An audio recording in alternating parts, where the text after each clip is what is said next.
స్థానిక సంస్థల ఎన్నికలను సెప్టెంబర్ 30లోగా నిర్వహించాలని తీర్పు ఇచ్చింది. ఈ తీర్పు ఇవ్వడాన్ని మేము స్వాగతిస్తున్నాం. అయితే రాష్ట్ర ప్రభుత్వం వెంటనే ఈ తీర్పు ప్రకారం బీసీ రిజర్వేషన్లను వాళ్ళు ఇచ్చిన వాగ్దానం ప్రకారం 42% అమలు చేస్తూ ఎన్నికలు నిర్వహించాలని చెప్పి డిమాండ్ చేస్తున్నాం. ఆల్రెడీ ఈ రిజర్వేషన్లకు బీజేపీ అధ్యక్షుడు కిషన్ రెడ్డి గారు ఎప్పుడో మద్దతు ప్రకటించారు. ప్రధానమంత్రి గారు స్వయాన బీసీ ఈ స్థానిక సంస్థల ఎన్నికలను నిర్వహించేటటువంటి అధికారం లేదా బీసీ రిజర్వేషన్లను పెంచే అధికారం రాష్ట్ర ప్రభుత్వానికే రాజ్యాంగం ఇచ్చింది. రాజ్యాంగంలోని 243(d)(6) ప్రకారం ఈ అధికారాన్ని రాజ్యాంగం రాష్ట్ర ప్రభుత్వానికి ఇచ్చింది. రాష్ట్ర ప్రభుత్వం ఈ అధికారాన్ని వినియోగించుకొని బీసీ రిజర్వేషన్ వాళ్ళు కామారెడ్డి డిక్లరేషన్లో కూడా 42% ప్రకటించారు. ఎన్నికల మేనిఫెస్టోలో 42% ప్రకటించారు. వాళ్ళు ఇచ్చిన ఎన్నికల వాగ్దానం ప్రకారము వాళ్ళు 42% రిజర్వేషన్లతోటి ఎన్నికలు నిర్వహించడానికి చర్యలు తీసుకోవాలి.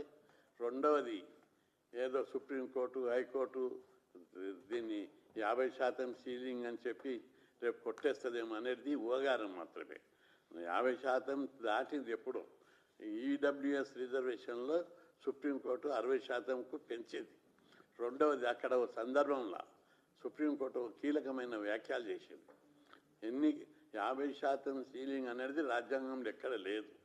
పైగా సుప్రీంకోర్టు ఈ సీలింగ్ను అంతకుముందు ఇచ్చిన మండల్ కమిషన్ అప్పుడు బాలాజీ కేసు అప్పుడు ఇచ్చిన ఈ 50%ను సందర్భాన్ని బట్టి పెంచుకోవచ్చని చెప్పి సుప్రీంకోర్టు వ్యాఖ్యలు చేసింది. దాని ప్రకారం ఇక్కడ రాష్ట్ర ప్రభుత్వం సుప్రీంకోర్టు ఆదేశాల మేరకే డెడికేషన్ కమిషన్ ఏర్పాటు చేసి దాని ప్రకారం జనాభా లెక్కలు తీశారు. లెక్కల ప్రకారం 56% జనాభా ఉంది. జనాభా లెక్కలు ఉన్నాయి. బీసీ 42% దాటి ఉన్నాయి. అదేవిధంగా 42% దాటి ఉన్నాయి. మళ్ళా పైగా అసెంబ్లీలో చట్టం చేశారు. రాజ్యాంగం ప్రకారం ఎలాంటి అడ్డంకి లేదు. న్యాయ వ్యవస్థ తీర్పులు కూడా అడ్డంకి లేదు. 50% సీలింగ్ ఎత్తేసింది. రాజ్యాంగం క్లియర్గా 243(d) ప్రకారం అధికారం ఇచ్చింది. అట్లాంటప్పుడు దీనికి న్యాయపరమైన చట్టపరమైన అసెంబ్లీలో చట్టం చేశారు. రాజ్యాంగపరమైనటువంటి అవరోధాలు ఏవి కూడా లేవు.